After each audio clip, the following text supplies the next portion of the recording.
All right, so we're gonna imagine a world where when you go to the doctor's office, the doctor is just a computer, right? We're gonna put our tinfoil hats on for this episode. And y'all should have known this type of episode was coming, especially after we had Adam Walker on and he gave us an amazing conversation on AI and what AI is doing with data processing, data collection, and more importantly, data interpretation. And he kind of hinted towards the end of the show. I definitely suggest you check the episode. I'll put the link in the show notes. He definitely hinted at the fact that some of these tools that AI is working on now could get a little scary, right, for the healthcare industry, but more importantly, my physician colleagues, right? And this is something as a physician, as a person who loves tech, I have been very, very keen in watching. Now, do I think, and I'll say this before, do I think that physicians will be outright replaced? No. I just don't. I don't think so. But I think I want to say it might have been Gary V. Right? It might have been Gary V. who said something like this, right? Where AI and technology associated with AI isn't going to be replacing humans in that sense. It's going to be replacing the robotic nature of humans. Like, and I'm paraphrasing what he said, but he said essentially that. So it's not as if it's going to be replacing human jobs, right? It's saying, hey, if your job is robotic in nature, like, you're likely out of there. And I 100% believe that. If you got a robotic nature in what you do, you might be in some trouble, right? So, and we're going to talk today about what the future may look like, especially for healthcare professionals. Who should be worried? Who shouldn't be worried? And what could we do about it? All right, so I want to start out with some pain points, right, associated with healthcare, right? These are when patients are complaining about the healthcare industry, like these are some of the things they complain about, right? Like my outpatient folks, the wait times, right? They hate the wait times. Yeah, you know what? They hate the wait times in ER as well. Different the conversation there, I believe. Different conversation, right? Because if you're healthy enough to be complaining about the wait times for the emergency room, you probably shouldn't be in the emergency room. Again, different conversation here. We can have that at a different time. But when they talk about just kind of medical errors, especially from a data processing standpoint, even as a physician, and this is what patients are saying, we think you guys are relying too much on the computer. Like you're not talking to us anymore. When you do see us, your head is down, you're typing away, right? These are things that our patients are peeping. So if our patients are understanding this, and they're seeing this and they're verbalizing it, right? Because one thing patients do, they do well. They're going to verbalize when they have an issue. Like when you think about what AI can do to alleviate that, that should cause some concern, right? And I think, and a lot of time when people hear about AI, obviously the big flavor of the month is kind of the Chat GPT, the Claude, Grok, all those types of things, right? That's what they hear when they hear about AI. Siri is another one, right? But obviously not as good as the other ones. But when we think about what AI and AI technology may bring. So when they're trying to figure out like, hey, like where is there waste in the healthcare industry? Where is there a need for efficiency in the healthcare industry? Where is there a need for streamlining processes in the healthcare industry? That's what they're doing. And when I talk to like just tech focused people, not necessarily healthcare based focus, but tech focused people, that's the problems they're trying to solve, right? When we came out with electronic medical records, the goal was so that, hey, you know what? I don't have to rely on chicken scratch from these doctors. I don't have to rely on, all right, the doctor wrote this.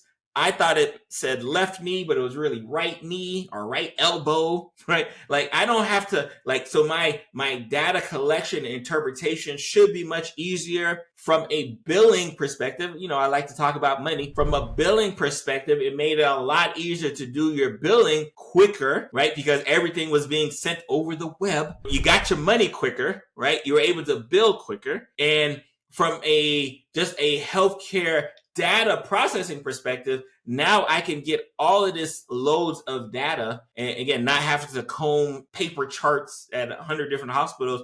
No, it just gets sent to me and I'm able to interpret how I need to interpret. So you can see where technology has already stepped in and helped. So, but we still have some ways to go. So this is what patients are thinking about.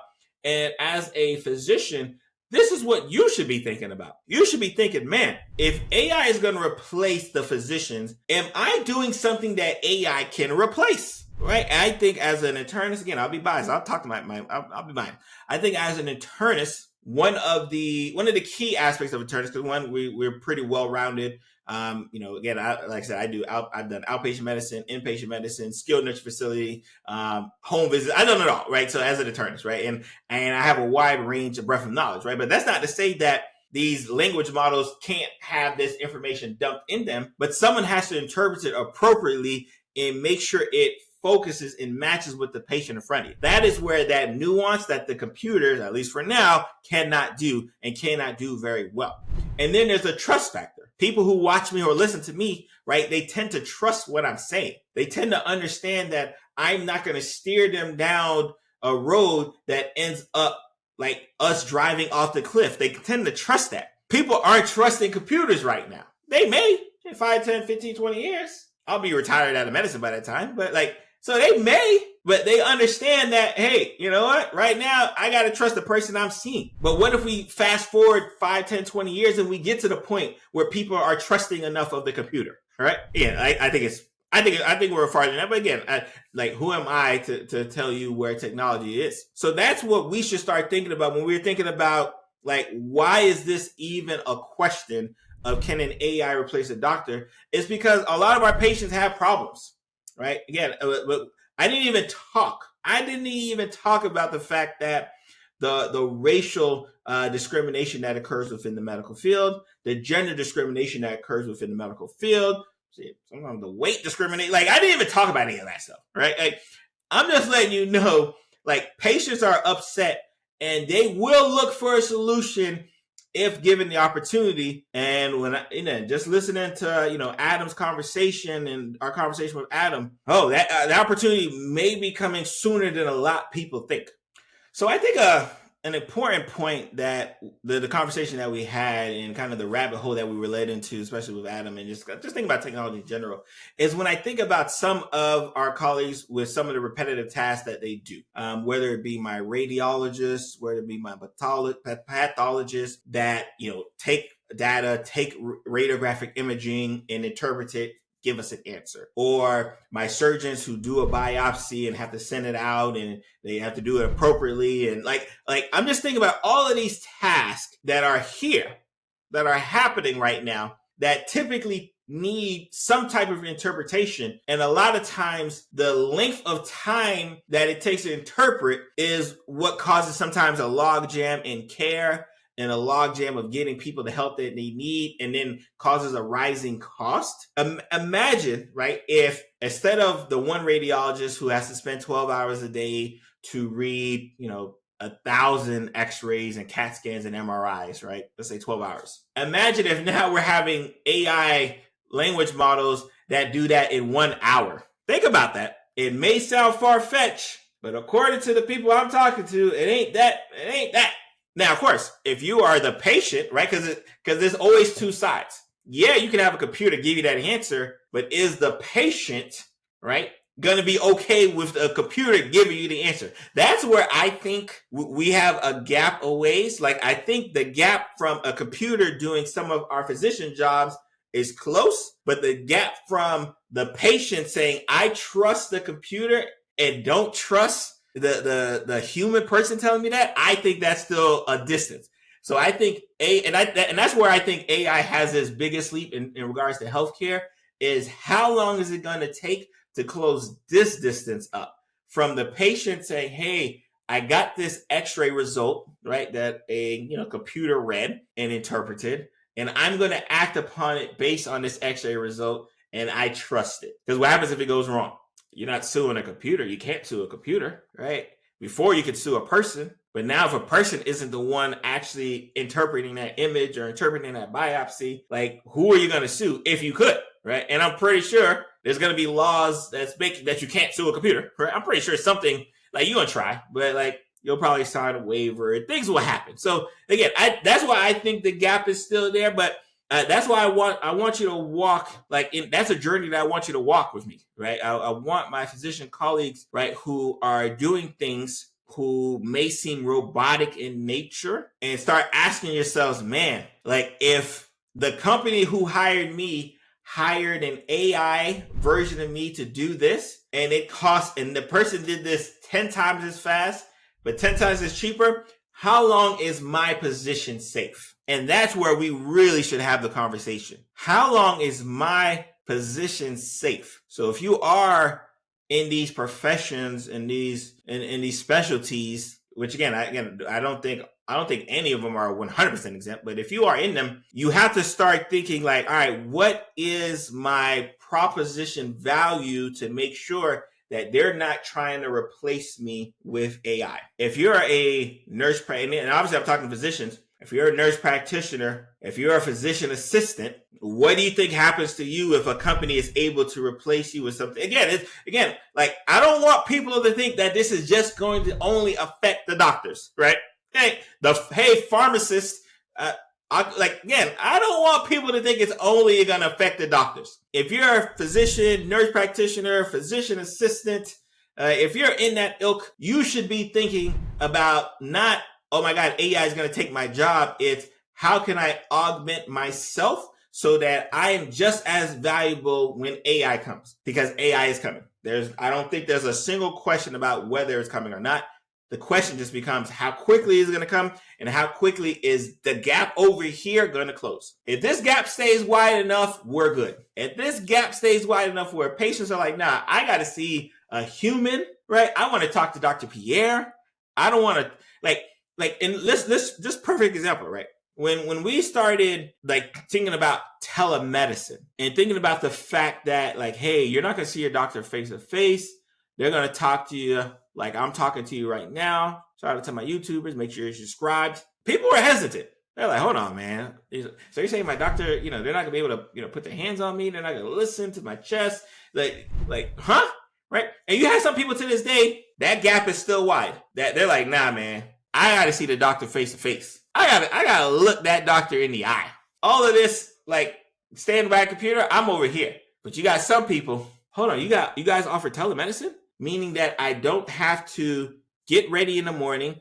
I don't have to take a shower, hopefully.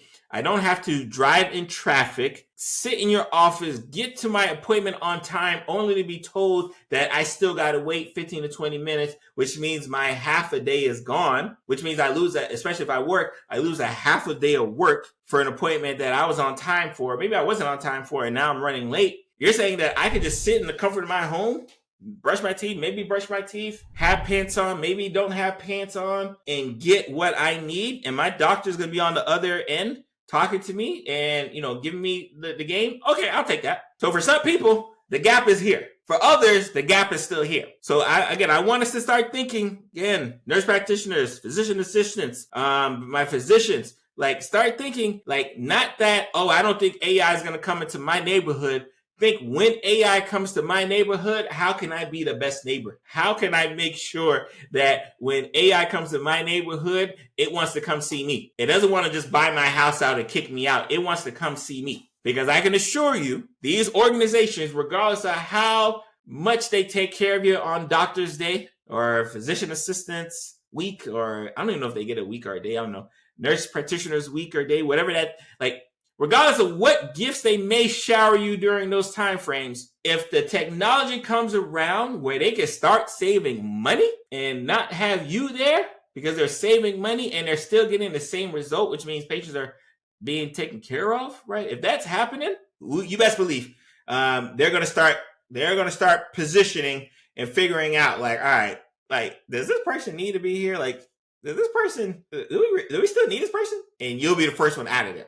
So think about that, right? This is not a game. This is not a fire drill. And like I said, we had a great conversation. Highly suggest you go check that out because it is worth the while to understand kind of where we're going and where we're headed. So again, to kind of follow up, right? To kind of close this out. Remember, AI is coming. It's here. It's already here, but it's not like in our public stratosphere yet. Right now, people are talking about ChatGPT and Claude, right? But if you're a physician, you should be saying, man, what is the ChatGPT version that's coming to my field specifically, right? Healthcare, it's already happening, right? Again, they're already doing it in research, which I'm a champion of. Right? Like they're already doing it in research. They're already much better with data collection. They're already much better with data interpretation, which means that we'll have interventions out sooner, which means we should have less complications because of all of the data that was net positive, net positive, net positive. So if you don't think it's coming to our healthcare practices, in fact, it's so funny. I saw, I think it was on Twitter. Yeah, I think it was on Twitter. So I was on Twitter, or X now. And someone went to their doctor's office and their doctor was using ChatGPT. But the way they were using ChatGPT was that they would take kind of short bit notes, like, heartburn, no weight loss, blah, blah, blah. They just kind of short clips of notes they were throwing in ChatGPT.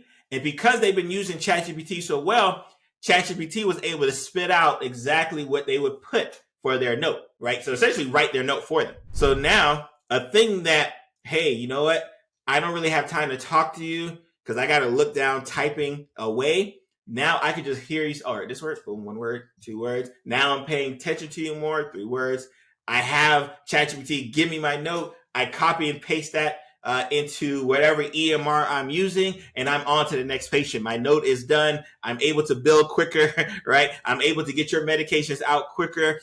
You still have a great doctor-patient relationship because now I've spent more time looking at you, talking to you, right? These things are going to start happening, y'all. They're going to start happening. It's going to be more commonplace to the point because like that tweet got a lot of engagement. People are like, oh my God, the doctor's using ChatGPT. No, he wasn't using ChatGPT to know which antibiotic to give. He was using it because from a data processing standpoint, it made much more sense for him to be able to write quick, short notes. ChatGPT already knows how he likes his notes. Boom, it spits his notes out appropriately. I take it, I copy and paste it. My note is done. I'm on to the next patient, right? That is where we are headed. And it's going to be sooner rather than later that this becomes commonplace. And if you are a doctor, nurse practitioner, physician assistant, somewhere in healthcare where your job is getting a little robotic in nature, you better decide if you're okay with AI replacing you. And if you are, start thinking about retirement destinations. If you aren't, start thinking about what I can do to maximize my potential,